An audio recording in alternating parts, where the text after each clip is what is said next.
Shalom, Israel, Shalom. Brother Abraham, G'mאל, Israel coming back with another one, another early morning lesson. So let's get right into it. Salakia. This is going to be a real easy one. You know, the Lord, who they ignorantly call Jesus Christ, only has one people, Yahawah, bahasham, Yahawashi, and Yahawah, who they ignorantly call God, just, G-O-D. He only chose one nation to be above the whole planet of the earth. We're going to get that out the scriptures today. So today's lesson is a special people unto himself. But before we begin, let's go ahead and give all the praises, all the honor, and all the glory unto Yahawah, bahasham, Yahawashi, bahasham, א.ק.א. Double honors coming at the elders and apostles of GMS and the affiliate brothers who teach and rule well this truth day in, day out, rain, sleet, snow, non-stopped. The water for what you guys do and for what you guys have done and what you guys will continue to do. So like I said today, simple lesson. A special people unto himself. So we're just going to go ahead and start in the book of Deuteronomy and just get right into it. I figure that's the best way to do it, They say God love everybody. Is that right? You can't even find a precept to back that bullshit up, but they talking about God love everybody. Okay. We're going to see what the scriptures say, though. Okay, this is the book of Deuteronomy, chapter 7 and verse 6. And it says, "For thou art an holy people unto the Lord thy God," or the Lord Yahawah. "The Lord Yahawah hath chosen thee to be a special people unto himself above all people that are upon the face of the earth." I mean, that's pretty straightforward right there. I mean, we read it again. It says, "For thou art an holy people." Stop. Holy means separate. So he's saying thou art separate. It says, unto the Lord thy God, meaning the way he feels about this lump of clay is different from this lump of clay. This lump of clay is holy or separate. That's what holy means, to be separate. That's for the Christian. That's a cut to the Christian church. It says, "The Lord thy God, Yahawah, hath chosen thee to be a special people unto himself." Ooh, you Christians hearing that? It says, above all people that are upon the face of the earth. So, right now, it's kind of looking like God has a favorite. You know what I mean? Just, I don't want to assume anything. But it's looking like the Lord has a special people unto himself. But let's not take my word for it. Let's just keep reading. Verse 7, it says, "The Lord did not set his love upon you, nor choose you because you were more in number than any people, for ye were the fewest of all people." Kind of giving us an insight into how the Lord, does his decision making. So I guess quantity isn't what Yahawah, bahasham, Yahawashi is looking for. He was looking for quality. He didn't care how many people was in our nation, in terms of having big numbers. He actually cared because we have few people in our nation. A lot of people think that numbers is something, even to this day. We got numbers, A.ક., and numbers, A.k. Okay. You ain't got no quality though. You feel me? In all them numbers. But let's keep going. Let's stay on topic. So right now we're going into the Lord having a special people unto himself. We're in Deuteronomy chapter 7, verses 6. Well, really verses 7. So let's continue on verse 8. It says, "But because the Lord Yahawah loved you, and because he would keep the oath which he had sworn unto your fathers." Whoa. So the Lord is for everybody, but he's only making exclusive promises for one nation, only making oaths for one nation. But let's keep going, though, because we're going to get that, too.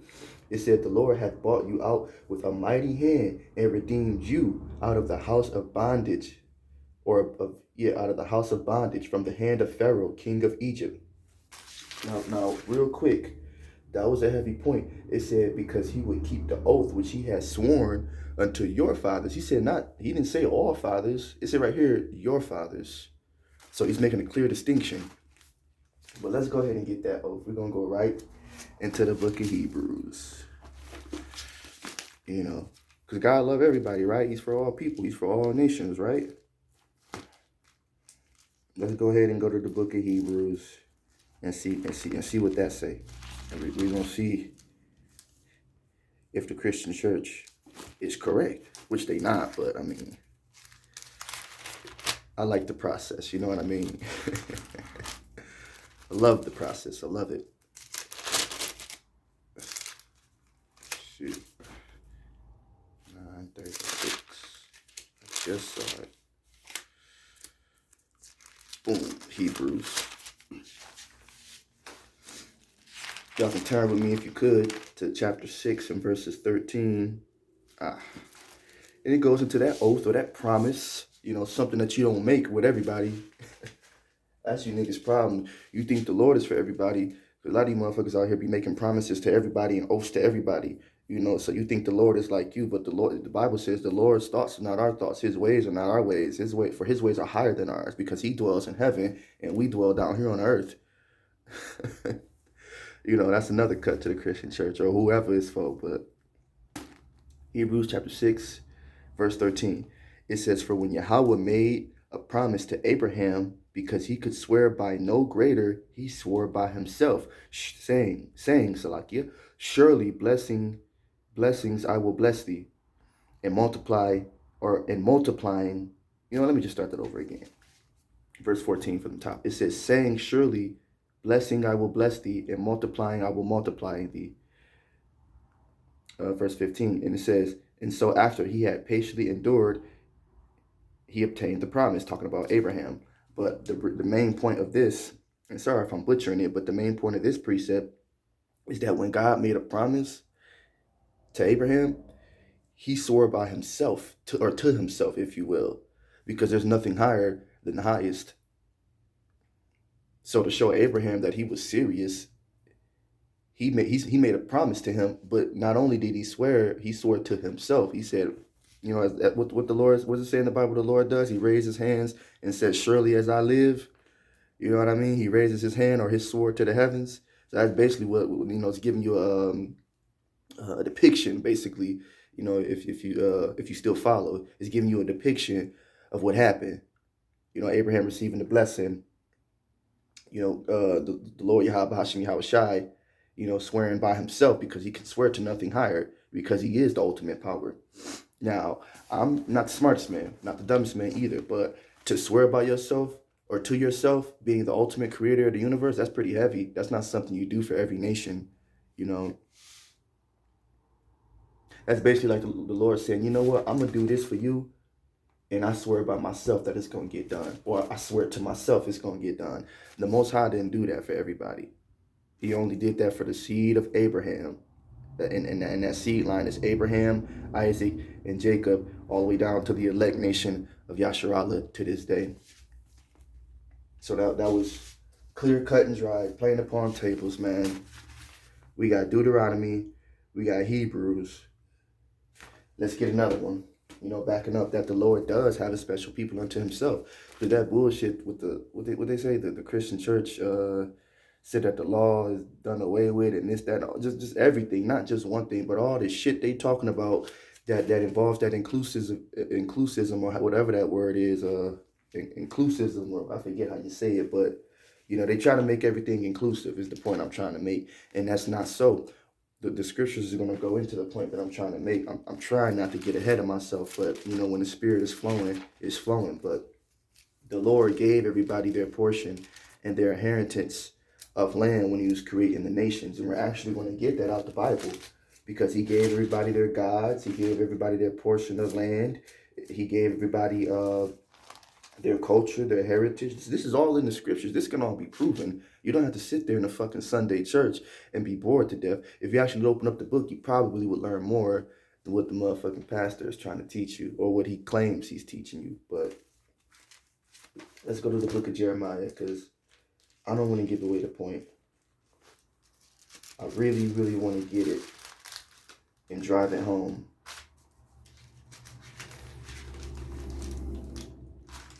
Okay, Jeremiah 31. What was that, 33? Okay, no, yeah. It's the book of Jeremiah, chapter 31. And I want to say verses 31. And this talks about the new covenant for all you motherfuckers that think we're in the new covenant. Clearly we're not, but we're going to go ahead and read because, you know, to establish a covenant, You know, you got to have a special people unto yourself. You just don't make a covenant with anybody. I know a lot of you motherfuckers do, especially you women. You women will make a covenant with any motherfucking nigga and tell me I'm lying. You know, saints back me up. Especially you weak ass, bullheaded women. But, you know, let's stay on topic. This is the book of, not Deuteronomy. It's the book of Jeremiah, chapter 31 and verses 31. And it says, behold, the days come, saith Yahawah, that I will make a new covenant with the house of Israel and with the house of Judah. Verse 32, not according to the covenant that I had made with their fathers in the day that I took them by the hand to bring them out of the land of Egypt, which my covenant they break, although I was an husband unto them, saith the Lord Yahawah. Verse 33, but this shall be the covenant that I will make with the house of Israel. Now let's stop right there, because there's a lot of meat on that. It said, first of all, not according to the old or to the covenant that I made with their fathers in the day that I took them by the hand. Talking about that old covenant, you know, Moses, the story of Moses and Pharaoh coming out of Egypt. Basically, when we first became a nation, you know what I mean? Because they was establishing order, laws, commandments in the wilderness, right? So it said, why would he use the terminology, if you will, or the wordage, when I took your fathers, when I took them by the hand? You only grab people by the hand that you really care for, you know, young children, elderly people, your significant other, just to name a few. You're not just grabbing any old nation or any old person by the hand like, yeah, come on, we finna walk. You know, that's not. Salaki, hold on, that is not how that works. Yasharala, you motherfuckers know that. That is not how that works. And then he's making another clear distinction. He said, I took them by the hand, not I took all by the hand. Another distinction, talking about the fathers or the forefathers of the Israelites, so-called blacks, Latinos, Native Americans, West Indians. I always forget that one. Okay. Right, and then right here it says, I will make a new covenant with the house of Israel and the house of Judah in verses 31. So that's telling you right there, the Lord changes not. He made a covenant with his chosen people back then in the days of the wilderness, in the days of Moses. In the end times, he's getting ready to do the same thing again, because we serve a power that changes not. And it's because of the Lord not changing that the sons of Jacob are not consumed. That's actually a precept. You can find that in here. That's actually in here, word for word. It's actually because of Yahawah, bahasham, Yahawashi's love and mercy, that the sons of Jacob are not consumed and destroyed off the face of the earth. And that also is more proof that the Lord has a special people unto himself, because he's not doing that for everybody. Them goddamn doodle eating Africans over there, or them Ishmaelites over there, blowing everything up that ain't nailed down. The Lord not protecting them. The Lord don't care about them. The Lord only cares about the 12 tribes of Yasharallah. Judah, Benjamin, Levi, all the way on down. You feel me? We're not playing it. You know, let's just keep going, bro. I don't want to get out the spirit. Let's keep going, bro. Because then I'll get upset.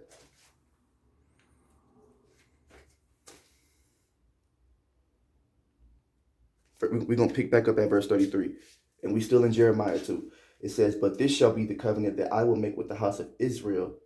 After those days, saith Yahawah, I will put my laws in their inward parts and write it in their hearts. It will be their power, and they shall be my people. Verses 34, and they shall teach no more every man his neighbor and every man his brother, saying, know the Lord, for they shall all know me, from the least unto the greatest of them, saith the Lord Yahawah. For I will forgive their iniquity, and I will remember their sins no more. You got to pay attention to the wordage that he's using. He said their iniquity, not all iniquity.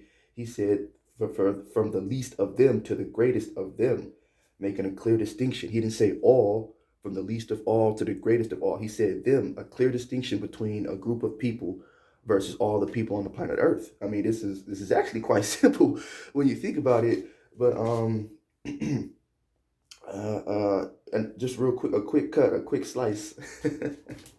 Shout out, brother Yahawashi. But a quick slice, man. You know, to you new covenant bug outs, man. When did the Lord put his laws in our inward parts? When did he put his laws in our hearts, meaning our minds? The least of the greatest doesn't know of Yahawah, bahasham, Yahawashi like they should. So how the fuck are we in a new covenant? Y'all gotta make this shit make sense, man. Y'all niggas know I'm from Detroit, bro.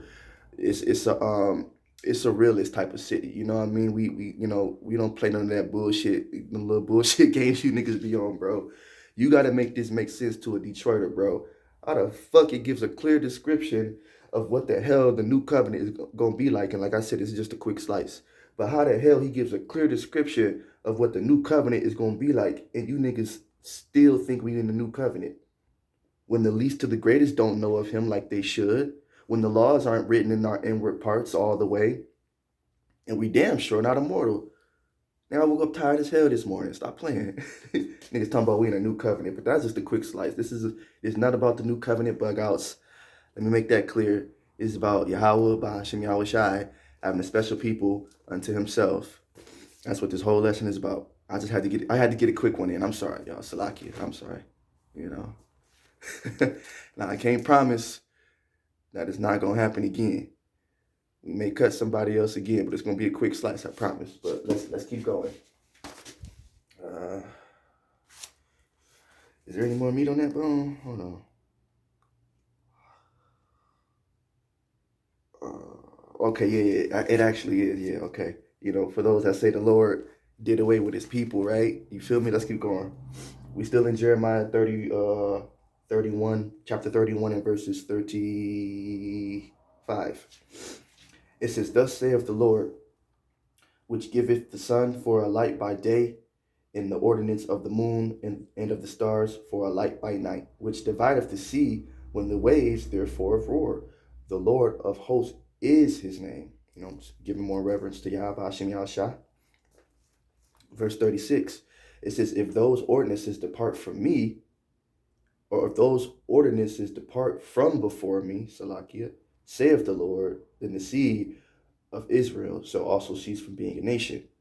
That's a pretty heavy statement. So he's basically saying, if you can make the seas, the ordinance of the seas disobey him, if you can make the stars in the sky disobey him, if you could basically make the sun disappear or make the sun disobey him, because that's what an ordinance is, you know, an order. That's the root word of ordinance. You know, he gave the sun an order to stay in the sky during the day. He gave the moon an order to stay in the sky during the night. He gave the stars an order to stay in the sky during the night. And some stars you can see, you know, like what they call it, at dawn or dusk. I forget this. You know, like, y'all niggas know what I'm saying, bro. But nonetheless, he said if you can make those ordinances disappear, what does it say right here? 36. It says, "Then the seed of Israel also shall cease from being a nation before me forever." Now, before we get into that, let's read one more. 37, it says, "Thus saith the Lord, if heaven above can be measured, and the foundations of the earth searched out beneath," talking about the depths of the ocean, "I will also cast off all the seed of Israel for all that they have done, saith the Lord."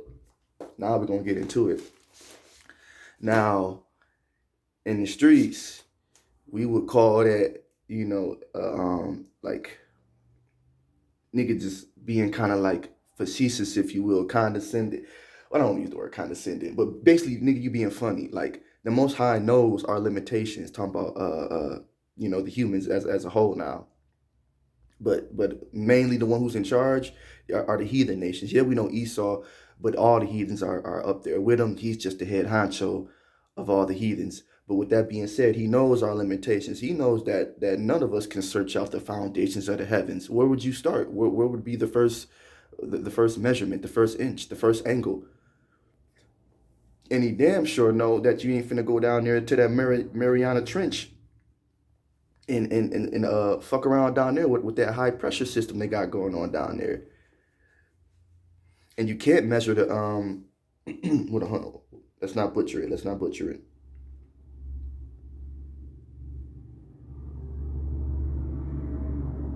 You can't make the ordinances of the sun, the moon, the stars depart from him, because he's the one that gave that order. You can't go up to the sun and be like, "Sun, depart from your ordinance that the Lord gave you." You can't do that.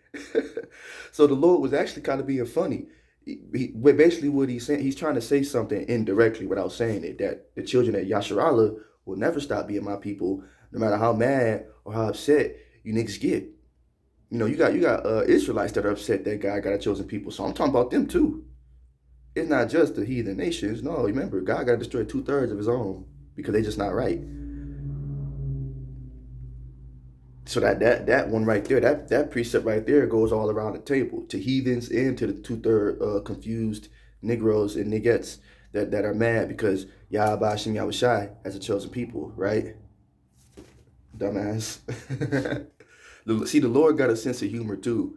That's basically what he said. If you can figure this out, if you can measure the depths of the sea, if you can figure out the heights of the heavens, yeah, they'll stop. I'll and he know we did wrong because he said I'll cast them off for all that they have done. Y'all don't understand. This isn't physical. This is spiritual. The Lord chose us through the Spirit. And y'all know what I'm talking about. The Lord chose us through the Spirit. Now, some of y'all do the same thing on a minuscule level, but you're not the Elohim. You're not Yahawah, you know. And I don't want to get into that. And that's why it fails. But Yahweh Bahasham Yahawashi chose us through the Spirit. He knew that we would go off and we would fuck up, so to speak, if you will. You see, I cast them off. Everything they've done. You figure this out, we get rid of them. The Lord's memory is not short. He remembers all. That's why you got to come back and destroy this place, Babylon, a.k.a. America, with the 3Ks, a.k.a. Spiritual Sodom in Egypt, a.k.a. I already said Mystery Babylon. My fault. Let's keep going, though. So we got the oath that he made with Abraham. And then we got the promise that he made pertaining to the new covenant. And if heaven could be measured, all of these are pertaining to his chosen people. So now we got to go to the book of Zechariah. And you brothers already know where I'm going with this. So we ain't even got to, y'all already know where I'm going. I just want to make it clear that the Lord cares just a lot more. I can't even say a little bit. I just want to make it clear that Yahawashi cares a lot more about one group of people on this earth than he does another. And we got to prove it because the scriptures say we can't just, you want to be like the Church of Berea. You want to research everything. Long story short, I don't want to get into all of that, but that's the point I'm trying to make. You want to be like the Church of Berea. You want to research everything before you believe it. Just don't take my word. That Yahawashi got a special people among all the others on the face of the earth. Let's get it out the word. That's what the Church of Berea was doing. They was actually doing their research. But let's keep going, though. That's why he commended them. He commended the Church of Berea because they did their research, diligent search. You want to be like that. It's the book of Zechariah, chapter 3, in chapter 2, and verses 8.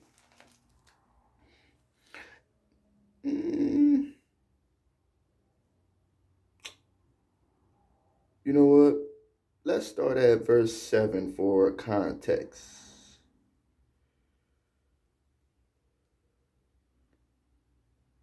Yeah, no, you know what? Let's start at verse 6 for context. Okay. Flee from Babylon, right. So this is Zechariah chapter 2 and verses 6, Salakia. It says, Ho, come forth and flee from the land of the north. Sound familiar? North America? But no, it says, saith the Lord Yahawah, for I have spread you abroad as the four winds of the heavens. Casts his jewels upon the land that the scriptures speak about. He's getting ready to gather his precious jewels. It says, saith the Lord. Verse 7, deliver thyself, O Zion, that dwellest with the daughter of Babylon. That old Babylon was the mother. This is the daughter. This is speaking about current end times. The daughter of Babylon. Verse 8, it says, for thus saith the Lord, Yahawah of hosts, after the glory have sent me unto the nations which spoiled you, right? Because that's what all these nations have been doing. Why is he making a clear distinction between the nations and them spoiling Israel? He didn't say when the nations spoiled each other. He said, deliver thyself, O Zion, that dwellest with the daughter of Babylon. So he's talking about Zion. That's what Yahawashi is talking about. They spoiled Zion, not each other. The other nations don't need to be saved from nothing. Zion needs to be saved because they keep getting spoiled, that goes into a lot of different words, terminology, but it ain't good to be spoiled as a nation. Is spoiled milk good? No. So why would a spoiled nation be good? You get what I'm saying? It's the same concept, but let's keep going to get the point. Verse 8 right here, this is the point. It says, for thus saith the Lord Yahawah of hosts, after the glory hath he sent me unto the nations which spoiled you, for he that toucheth you toucheth the apple of his eye. Now that's pretty what I used to say, that's pretty simple. That's plain upon, there we go. That's plain upon tables, man. He said, he that toucheth you, Yasharallah, Zion, right? Israel, Judah, they touch you, they touch the apple of Yahawashi, Yahawashi eye.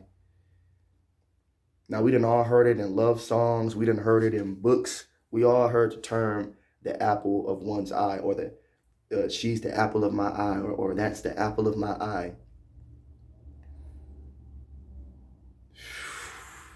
Boy, I hate to be you nations right now, and you 2/3 niggas.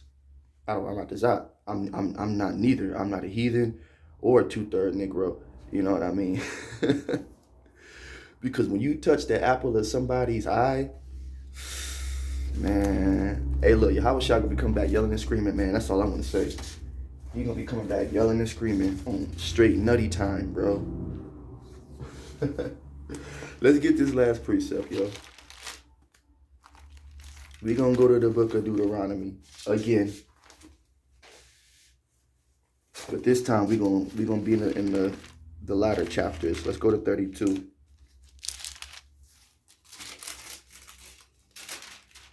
So Deuteronomy 32 and verses 9.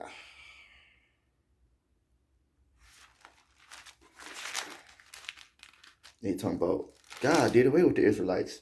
I still haven't seen a precept to match up with that.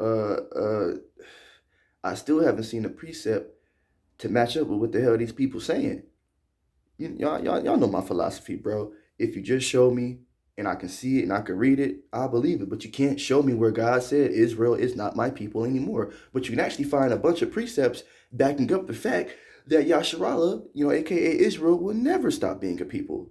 And as a matter of fact, he actually has an elect, because he knew this day would happen, where they would try to stop his people or make his people cease from being a nation. He knew this was going to happen. That's why he's the Almighty. But let's keep going, though. Deuteronomy 32 and 37. Or not 37, chapter 9, actually. Yeah. I mean, chapter 32, verses 9. Salakia. My bad. Hey, look, y'all got to work with me, okay? Look, I'm working with y'all. Y'all work with me. Teamwork makes the dream work. So, hey, chapter 32, verses 9. And it said, for the Lord's portion is his people, Jacob, is the lot of his inheritance. Yasharallah, Israel. Jacob's name was changed to Israel, which means prince of the power. Or he is the prince of the power, I believe.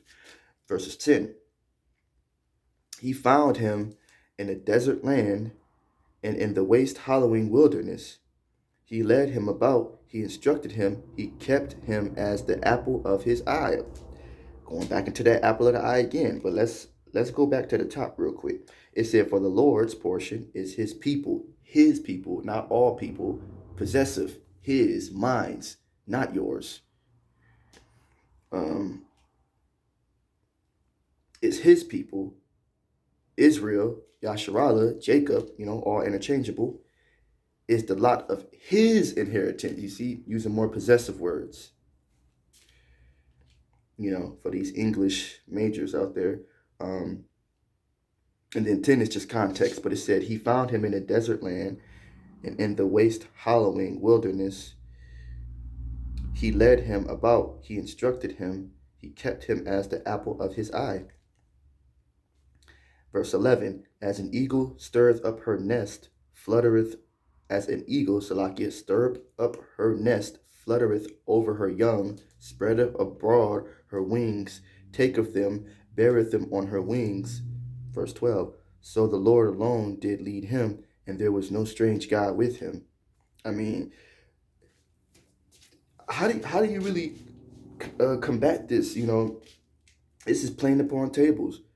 Jacob is the lot of his inheritance, for the Lord's portion is his people, which are the Israelites. He said, as an eagle beareth their young on the wings, or whatever. Yeah, as the eagle beareth them on her wings, so did the Lord alone did lead him, comparing himself to the eagle. In Jacob Yasharala, you know, to the young. That's how the Lord protected. Y'all ever seen a bird protect his nest? I mean, like a big bird. I want a little bird. You ever see a big bird, like a big eagle? You know, vulture, a condor. You know what I mean? Big ass bird type shit. You know, protect their nest. It ain't something you wanna you wanna really deal with. They'll peck your fucking eyes out, bro. No joke. Hey, birds are not to be taken lightly. Them birds will fuck you up. You gotta stop playing with Yahawah, bahasham, Yahawashi. Where is that? It said he made him ride on the, increase the field. He made him to suck honey out of the rock and out of the flinty rock, butter of cannon, milk of sheep, bread of. Okay. Well, the rest of chapter 32, you know, from what 12 on down to 14, that's just explaining the manna or the blessing, if you will, that Yahawashi was blessing Jacob. It says honeys out of the rocks, oil out of the flinty rocks, butter, milk of sheep, the fat of lambs and rams, the goats, fats of kidneys and wheats. Basically, just these are things you do for someone that you love or you cherish, you know, or that are special unto you. You know, and that was a quick lesson. I could actually give a lot more precepts. This is just, like I said, an early morning, just trying to get it started, showing you guys that, hey, look, Yahawashi does have the special people unto himself, whether you like it or not. So with that being said, I hope it was edifying. And I pray you guys for also, hold on one second. I pray you guys also learned something. But I believe that's what edifying means, so.